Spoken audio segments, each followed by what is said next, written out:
안녕하세요. 글로벌 투자 리포트. 오늘은 코인을 알아가 보는 시간입니다. 처음으로 인사드릴게요. 아나운서 윤자빈. 그리고 신예주입니다. 앞으로 잘 부탁드립니다. 한 주간의 코인 소식 알기 쉽게 쏙쏙 알려드릴게요. 그럼 코인톡톡 코인톡톡 시작합니다. 시작합니다. 자빈님, 혹시 코인 투자 해보신 적 있으신가요? 네, 저도 소액이지만 조금 공부해보고자 투자를 해봤는데 정말 이것만 보게 되더라고요. 그쵸. 저도 그런데 진짜 코인이 일반 주식보다도 뉴스가 이렇게 휙휙 바뀌고 24시간 내내 장이 돌아가다 보니까 코인 투자하기가 조금 어려운 부분도 있는 것 같아요. 네, 저는 이번에 주기 이론에 대해서 한번 공부를 해봤는데 이게 참 쉽지가 않더라고요. 아, 정말요? 한번 주기이론 어렵게 공부하셨다고 들었는데 기대해 보겠습니다. 네. 네, 코인에 있어서 정치인들의 이름을 딴 밈코인도 있을 만큼 이 거시경제의 영향을 정말 많이 받는 코인 시장이라 할 수 있을 것 같은데요. 우선 관세 관련 뉴스부터 짚어보겠습니다. 밤사이 트럼프의 큰 선물이 도착했다는 뉴스가 보도됐는데요.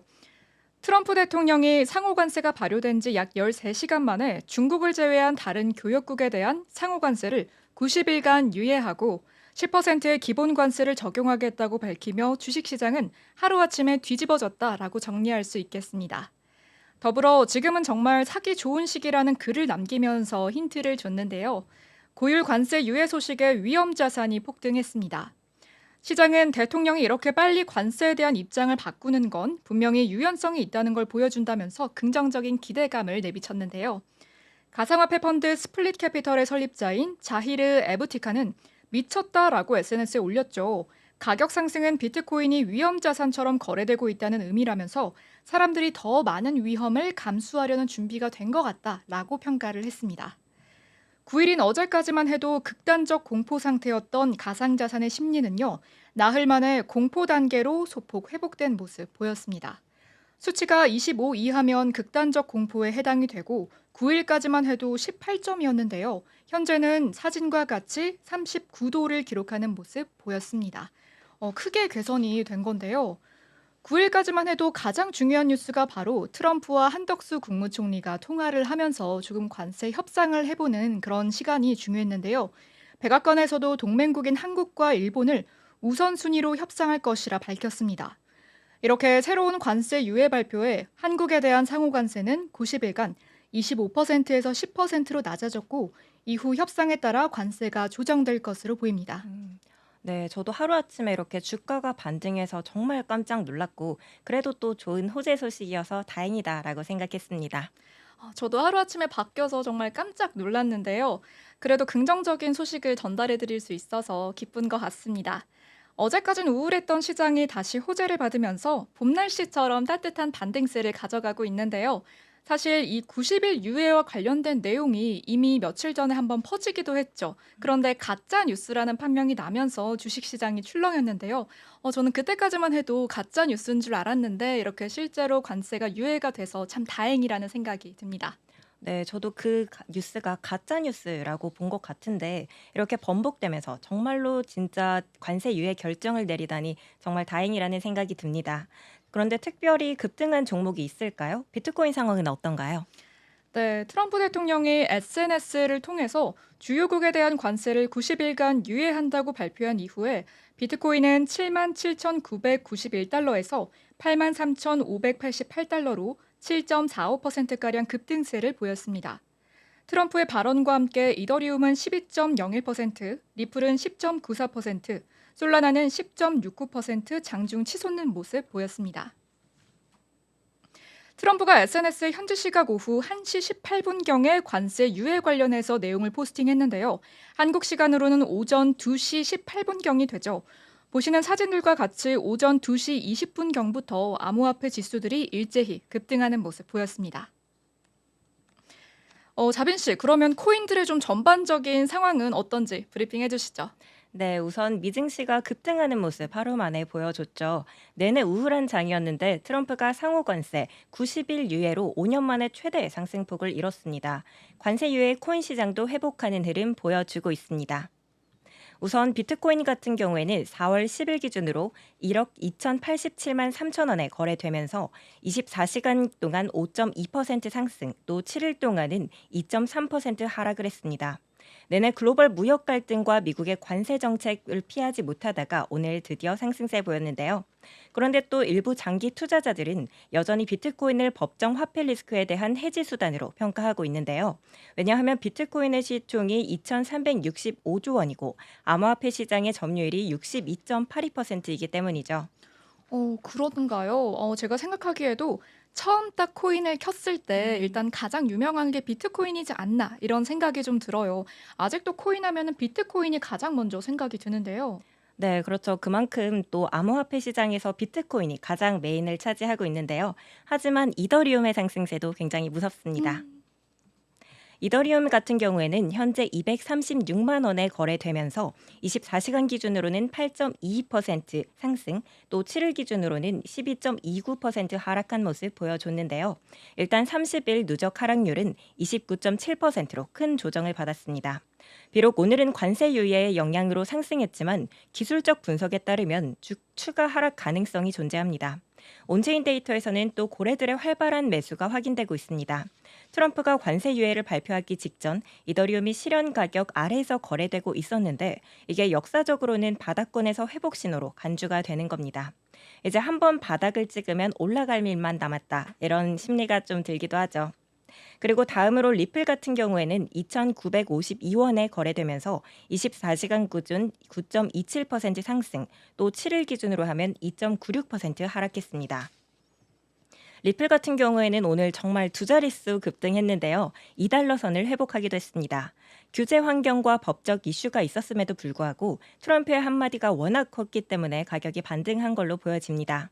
이렇게 오늘 짧게 암호화폐 시장이 어땠는지 한번 살펴봤는데요. 정말 어제까지만 해도 장기적으로 반등할 가능성이 있다, 이런 희망만 좀 가지고 움직였었는데 오늘은 드디어 봄날이 찾아왔습니다. 네, 그럼 자빈 씨가 정말 열심히 공부하신 비트코인 관련 주기부터 얘기 나눠보겠습니다. 제가 주기 이론도 분석하고 하면서 좀 되게 어려운데? 이런 생각이 들었어요. 그래서 제가 자빈 씨께 좀 토스를 해봤는데요. 네, 그러면 제가 그 토스를 음. 이어받아서 조금 더 자세하게 비트코인 내용 한번 풀어볼게요. 미중 무역 전쟁은 방금 설명을 드렸고 오늘 상호 관세 유예로 인해서 상승했지만 여지껏 하락세였다. 이건 알겠는데 전문가들이 엇갈린 전망을 내놨다는 점이 이번 주에는 굉장히 주목할 부분인 것 같습니다. 주기용 크립토컨트 대표는 SNS에 비트코인의 강세장이 종료됐다라고 썼습니다. 과거 사례를 보면 추세가 전환되는데 최소 6개월 이상이 걸릴 것이다라고 적었습니다. 또 렉트캐피탈 암호화폐 분석가도 미중 관세 전쟁이 현실화되면 비트코인 가격이 7만 달러 선까지 하락할 가능성이 있다고도 예상했습니다. 그러면 이제 계속 하락세로 흘러가는 거 아닌가요? 또 다른 전망 같은 건 뭐가 있나요? 네, 다른 전망 같은 경우에는 위안화 평가 절하 카드가 있는데요. 중국 자본의 해외 유출이 증가할 경우에는 비트코인이 강세를 보이게 될 수도 있다라고 예측하는 쪽이 있기도 합니다. 아서 헤이스 가상자산 거래소 공동 창립자는 인민은행이 유동성 공급에 나서면 가상자산 시장의 호재로 작용할 수 있다며 2013년과 2015년에도 이러한 전략이 효과를 봤다고도 언급했습니다. 그러면 저희가 2013년이랑 2015년에 비트코인 시장 흐름 같은 걸 보면 좀 더 와닿겠네요. 네, 그렇죠. 그래서 제가 그 당시의 흐름을 보여주는 그림을 한번 가지고 와봤습니다. 보시면 2013년에 계속 하락장을 겪던 비트코인이 인민은행이 유동 공급을 나선 시점쯤 상승한 걸 또 볼 수 있고 2015년에도 마찬가지로 하락세를 보이다가 다시 반등하는 모습 보여줬습니다. 그렇군요. 그러면 이 중국 인민은행 관련해 가지고 유동성 공급이 되는지를 조금 상승 모멘텀이라고 생각하면서 팔로우업 해봐도 괜찮겠네요. 네, 맞습니다. 코인글래스의 데이터에 따르면 미국이 중국에 104%의 관세를 부과한다라는 소식이 전해지면서 1시간 동안 약 5천만 달러에 달하는 암호화폐가 청산됐다고 합니다. 가상자산 공포 및 탐욕 지수가 19점으로 극도의 공포 단계를 나타내면서 조금 안 좋은 시장이었습니다. 그러면 우리 자비님께서도 코린이로서 우리 줄기 이론을 공부하는 게 저처럼 조금 어려웠을 것 같아요. 자비님이 준비하신 비트코인 주기 이론 한번 들어볼게요. 네. 비트코인 주기론 같은 경우에는 일정한 주기를 따라 반복된다라는 건데 반감기를 기준으로 설명이 되고 또 비트코인 시장을 예측할 수도 있습니다. 반감기가 뭐냐면 비트코인은 4년마다 채굴 보상을 절반으로 줄어드는 구조를 가지고 있습니다. 예를 들어 50 비트코인이었으면 4년 뒤엔 25 비트코인, 또 4년 뒤엔 12.5 비트코인, 또 4년 뒤엔 6.25 비트코인 이런 식이죠. 숫자가 많아가지고 계산이 좀 빨리 돌아가야 될 것 같은데요?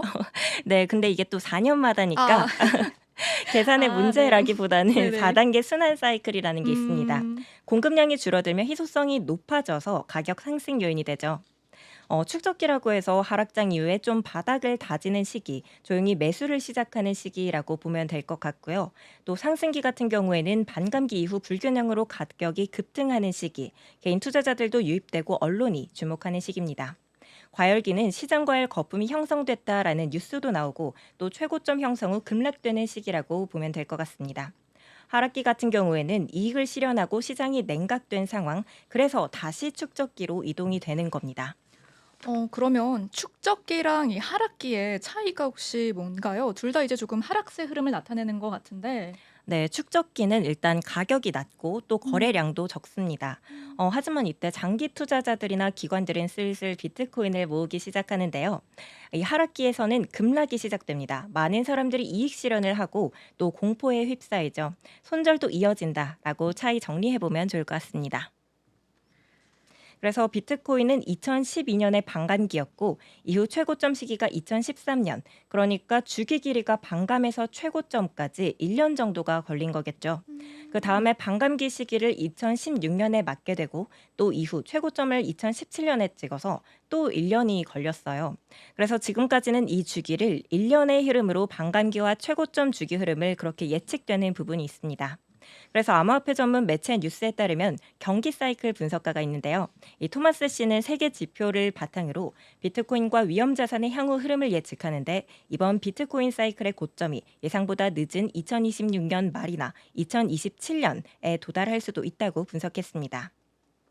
이런 거를 분석한 기준이 바로 GEI라는 글로벌 경제 지표인데요.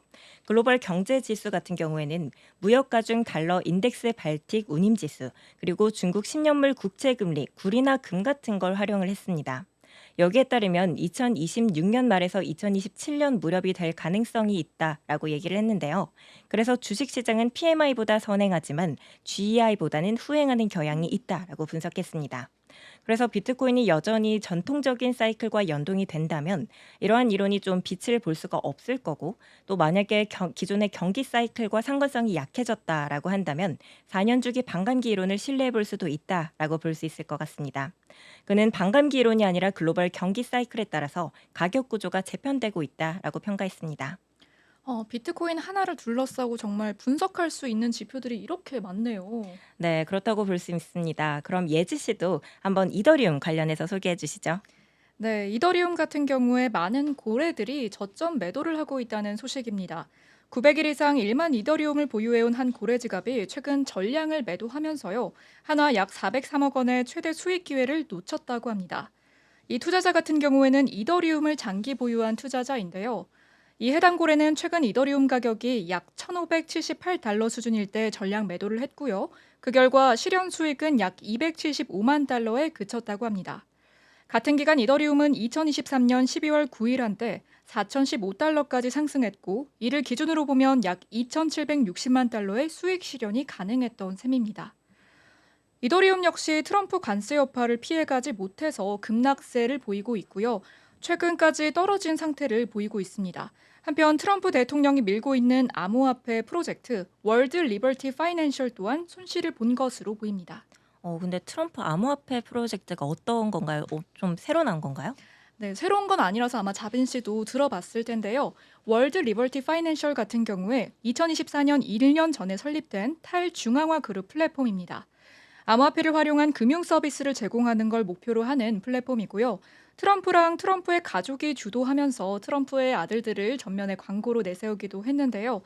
이 서비스는 사용자가 암호화폐를 통해 대출 및 차입을 할 수 있는 서비스를 제공하고 전통적인 금융기관이 없더라도 금융활동이 가능하도록 설계했다고 합니다. 설립 초기부터 5억 5천만 달러 이상의 자금을 모금했고 이 과정에서 트럼프 가족이 상당한 지분을 확보해서 전체 순이익의 75%를 차지한다고 합니다. 그런데 이런 구조는 탈중앙화 금융산업에서 보기 드문 중앙 집중화된 형태이기 때문에 이런 잠재적인 이해 충돌에 대한 우려를 불러일으켰습니다. 또 민주당 의원들이 트럼프 대통령의 암호화폐 사업과 관련해서 SEC의 기록 보존을 요청하면서 조사를 요구한 바도 있는데요. 음. 네, 그렇군요. 그러면 방금 전에 이더리움과 비트코인, 또 비트코인 주기 이론에 대해서 설명해 봤는데 이더리움 주기 이론은 어떤 건가요? 네, 자빈 씨가 준비한 것보다는 조금 더 간단한 것 같은데요. 이것도 코인마다 다 다른데 이더리움 같은 경우에는 2018년과 2022년에 하락장 패턴을 반복했다고 합니다. 당시에 가격이 고점을 높였지만 상대 강도 지수가 낮은 고점을 형성하면서 하락 디바이전스를 보였고요. 이후 가격은 주요 피보나치 지지선을 하향 이탈하면서 급락장이 이어졌습니다. 다만 좀 헷갈리는 부분은 비트코인처럼 명확한 반감기라는 게 없기 때문에 다른 요소들이 중심축 역할을 한다고 볼 수 있는데요. 이더리움 주기의 핵심 요소들은 네트워크 업그레이드, 기술적 변화가 투심에 영향을 미치는 것, 그리고 탈중앙화 그룹 및 NFT 시장의 성장이라고 할 수 있겠습니다. 예를 들어서 새로운 유행이나 플랫폼 활성화 시에 수요가 급증한다라는 점, 그리고 수수료 메커니즘이라는 게 있는데 이더리움은 일부 가스 수수료를 소각하는 그런 구조입니다. 그래서 시간이 지날수록 공급이 줄어드는 구조고요. 디플레이션 압력을 받게 됩니다. 비트코인의 상관관계라고 한다면 이더리움도 비트코인을 추종해서 상승장에 영향을 받고요. 비트코인이 강세장이라면 이더리움도 시간차를 두고 상승한다고 합니다. 그래서 이더리움 주기 같은 경우에는 좀 더 분석하기가 애매한 그런 부분이 있는데 몇 년도 이렇게 반감기로 표현이 된다기보다는 주요 사건으로 표기가 되고 있습니다. 예를 들어 2017년에는 ICO 붐이 있었고 탈중앙화 그룹이 초기화됐기 때문에 급등을 했고요. 또 2018년에는 시장 조정의 규제 우려가 있었기 때문에 급락했습니다. 그리고 2020년에서 2021년에는 탈중앙화 그룹이 성장하고 강세장이어서 재급등했습니다. 또 2022년에는 약세장이었는데 멋지 전후에서 기대와 실망이 있었기 때문에 하락했죠. 그래서 2024년에서 2025년에는 이더리움 L2가 확장되고 ETF 기대들이 모이면서 상승세 진입 중이라는 평가가 있습니다. 그래서 주기적인 패턴을 좀 정리해보면 개발이나 업그레이드 예고가 있으면 기대감이 상승하는 모습, 이벤트 직전에 급등하는 모습, 그리고 이벤트 후에 조정되는 모습 보였습니다. 네, 소문에 사서 뉴스에 팔기라는 말도 있던데요. 네, 맞아요. 이런 게 아직 뉴스가 등장하기 전에 이렇게 소문이 들릴 때 샀다가 공식적으로 뉴스가 발표되면은 음. 바로 팔아버리고 차익 실현을 하는 게 아마 코인 시장의 주요 흐름이라 볼 수 있을 것 같은데요. 어쨌든 과열을 거치면 급락과 조정이 된 다음에 다시 축적된다는 그런 분석입니다. 그래서 이더리움은 기술적 진보와 디앱 생태계의 영향이 크기 때문에 단순한 가격 사이클보다는 펀더멘털 중심의 분석이 중요하다고 볼 수 있을 것 같습니다. 어때요? 제게 좀 더 어려운 것 같지 않으신가요? 아닙니다. 왜냐면 저는 또 네. 반감기 같은 게 있기 때문에 제게 음. 좀 더 어렵지 않았나 싶습니다. 아닙니다. 저는 피보나치 같은 키워드도 있었기 때문에 밀리지 않는 것 같아요. 이제 막 서로 준비하는 게 어렵다 이렇게 얘기를 하고 있는데 그러면 리플도 한번 살짝 알아보려고 해요. 네, 그 전에 NUPL이라는 개념을 먼저 설명해 드리고 싶은데요. NUPL이 뭔가요? 네, 비트코인 투자자들이 현재까지 수익을 보고 있는지, 손해를 보고 있는지 파악하는데 사용하는 온체인 지표라고 합니다. 그래서 미실현 수익 마이너스 미실현 손실을 빼고 시가총액을 나눈 건데요. 쉽게 말해서 양수값이면 대부분 투자자가 수익을 보는 중, 또 음수값이면 대부분 투자자가 손실을 보는 중이라고 할 수 있을 것 같습니다. 그래서 이제 강세장, 약세장이라고 우리가 일반 주식에서 이야기를 하는 것처럼 지금 보여드리는 표처럼 NUPL 해석 구간이 있습니다. 그래서 얼마 이하면 공포다, 얼마 이상이면 탐욕이다. 이런 거를 우리가 좀 정해 놨어요. 그래서 실전에서 활용을 해보자면 0보다 NUPL이 낮으면 저점 매수 기회다. 또 0.7보다 NUPL이 높으면 일부 차익 실현을 고려하는 구간이다라고 볼 수 있을 것 같습니다. 왜냐하면 과열이 됐고 좀 고점일 가능성이 있기 때문에 우리가 또 고점에 팔아야 되지 않습니까? 그쵸. 네, 그리고 중간값 구간이 바로 애매한 0.3에서 0.7 이 구간인데요. 이거를 추세 확인하면서 분할 매수나 매도를 하거나 그런 전략을 활용해 보면 좋을 것 같습니다. 이렇듯 NUPL은 롱텀 온체인 투자자 관점에서 시장 심리를 파악하는데 매우 유용합니다. 근데 이거를 단독으로 보기보다는 아까 전에 이더리움과 비트코인의 어떤 주기 분석, 세계도 완전 달랐듯이 다양한 지표를 확인하면서 장을 지켜보는 게 좋겠죠. MVRB, SOPR, 또 거래량, 차트 패턴 등과 함께 종합적으로 분석하는 것이 좋다고 합니다. 네, 그러면 이제 리플 얘기로 한번 넘어가 볼까요? 네, 리플이 투심 위축에 220만 원대까지 후퇴하는 모습 보여줬습니다. 그런데 리플은 다행히 좀 호재 소식이 있다고 들었는데 어떤 호재 소식이 있나요? 네, 리플 같은 경우에는 히든로드를 12.5억 달러에 인수했다라고 하면서 스테이블 코인과 결제망이 본격 확장될 것이다라는 기대감의 호재 소식이 있었습니다. 히든로드 같은 경우에는 전 세계 300개 이상의 기관 고객들을 대상으로 연간 3조 달러 규모의 거래를 청산하는 대형 프라임 브로커입니다. 이번 인수를 통해서 굉장히 중요한 점은 리플이 암호화폐 기업 최초로 멀티에셋 글로벌 중개사를 보유하게 된다라는 점입니다. 그래서 자체 스테이블 코인, 리플 USD의 실사용 기반을 확대하고 리플 결제 네트워크의 인프라를 강화한다라는 계획입니다. 특히 히든로드는 리플 USD를 담보 자산으로 활용할 예정이며 이걸 전통 금융과 디지털 자산 간의 효율적 교차 마진 거래를 지원하는 첫 번째 스테이블 코인이 될 전망입니다.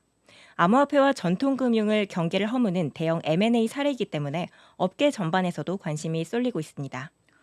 그러면 글로벌 중개사라는 개념이 뭔가요? 네, 이거는 투자자들에게 다양한 금융 서비스를 제공하는 전문 금융 기관이고요. 주요 서비스 같은 경우에는 거래를 대행해 주거나 자금 조절이나 또 레버리지를 제공하고 청산 결제 서비스, 자산 보관 및 관리를 하는 토스 같은 개념이라고 생각해 보시면 좋을 것 같습니다. 그렇군요. 확실히 좀 호재 소식이 있었다라고 정리해 볼 수 있을 것 같습니다. 네, 그럼 마지막으로 빠르게 밈코인 상황 한번 알아보겠습니다. 네, 도지코인이 지지선을 붕괴하면서 추락하는 장을 보였습니다. 도지도 단기 약세 흐름이 유지가 되고 있는데요. 뚜렷한 반등 모멘텀이 부족하고 단기적으로 0.16달러 돌파 전까지는 반등보다는 조정 국면이 이어질 것이다라는 분석이 지배적입니다.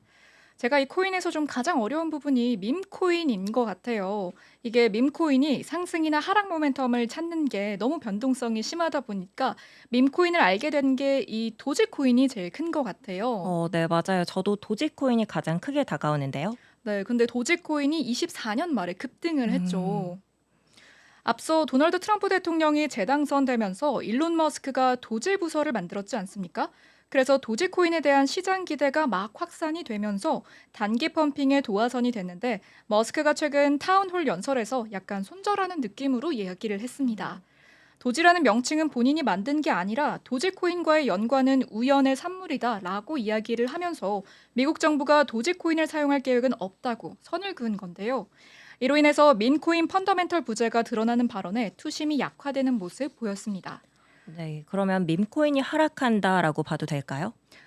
저희가 비트코인과 이더리움까지 해서 계속 이렇게 주기 얘기를 정말 많이 하고 있는데요. 밈코인도 슈퍼사이클이 끝났나 이런 우려가 커지고 있습니다. 특히나 업계에서는 지난 1월 18일에 트럼프 이름을 딴 공식 밈코인인 트럼프 코인이 출시가 됐는데 이걸 두고 업계에서는 사실상 밈코인 슈퍼사이클의 끝을 알린 신호였다고 평가를 하고 있는데요. 1월 20일 주간 285만 개였던 펌프먼의 활성 지갑 수는 3월 31일 기준 절반 수준인 144만 개로 줄어들었고요. 트럼프 코인은 1월 19일 최고점이었던 75.35달러 대비 87%나 하락을 했고 최근 한 주 동안에도 8% 하락장을 맞았습니다. 그래서 지금 단타장이 노려지고 있는데 스마트 머니로 불리는 암호화폐 고수익 투자자들은 단기 투자를 하면서 밈코인 시장을 주시하고 있다고 합니다. 닌센 분석가 니콜라이 손더가르드에 따르면 밈코인 광풍이 단타를 노리고 뛰어든 하나의 재미있는 놀이일 뿐이라면서 밈코인은 비트코인이나 이더리움과 같은 거시경제 요인에 영향을 덜 받는다고 이야기를 했습니다. 한편 이와 상반되게 거시경제 영향을 점점 더 많이 받기도 하는데요. 예를 들어서 밈코인 페페 같은 경우에 4,300만 달러까지의 자산을 불린 사례가 보고되기도 했는데 이 트레이더가 최고점에서 전량을 매도하지 못하고 좀 더 가다가 이후 70%까지 급락을 하게 되면서 1,000만 달러 수준의 수익을 실현하는 데 그친 것으로 파악됐다고 합니다. 그래서 바이낸스 대변인 같은 경우엔 이런 투심의 위축과 더불어서 글로벌 관세 전쟁과 같은 거시경제 불확실성에 따른 변동성이 밈코인에 대한 투심을 약화시키고 있다고 분석했습니다. 네, 그렇군요. 밈코인 같은 경우에는 정말 거시경제와 영향이 가장 멀 것 같은 거에도 불구하고 밈코인도 영향을 받는 모습 보이네요. 네, 오늘은 이제 가장 전반적으로 비트코인이랑 이더리움을 좀 중심으로 분석을 하면서 각각의 주기도 조금 알아봤고요. 흐름도 전반적으로 분석을 해봤습니다. 그럼 마지막으로 어제 오늘 코인 시장에서 이슈가 되었던 소식 전달해 드리겠습니다. 블록체인 기술의 업데이트 방식 중에 하나인 하드포크 관련된 소식인데요. 하드포크는 소프트포크와 달리 기본적인 프로토콜을 변경해 강력한 커뮤니티 지지를 필요로 합니다. 비트코인 네트워크의 양자 컴퓨터 공격을 대비한 전면적인 변화가 제안이 됐는데요. 개발자 아구스틴 크루즈는 기존 지갑을 양자 저항 암호화 방식으로 전환하는 내용을 담은 제안서를 공개를 했습니다. 현재는 일부 주소들이 거래 과정에서 공개 키를 노출했다는 점 때문입니다. 다른 이용자는 하드포크는 비트코인이 아니라 새로운 코인을 만드는 일이라면서 반대했습니다. 현재 비트코인은 변하지 않는 네트워크를 철학으로 삼고 있죠. 만일 하드포크가 단행될 경우에 기존 버전을 유지하려는 일부 노드는 네트워크에서 분리될 수도 있겠습니다. 네, 제가 가져온 뉴스는 트럼프 관세 쇼크 이후 비트코인이 달러를 대체할 가능성이 더 높아졌다라는 주장이 힘을 얻고 있습니다. 2008년 금융위기로 발생한 비트코인이 트럼프가 촉발시킨 금융위기 상황에서 다시 한번 실존적 문제 해결책으로 제시가 된 건데요. 이러한 관점은 비트코인의 생존 가능성이 이젠 단순한 이론을 넘어 실제로 고민해야 할 현실이라는 점에 초점을 맞추고 있습니다.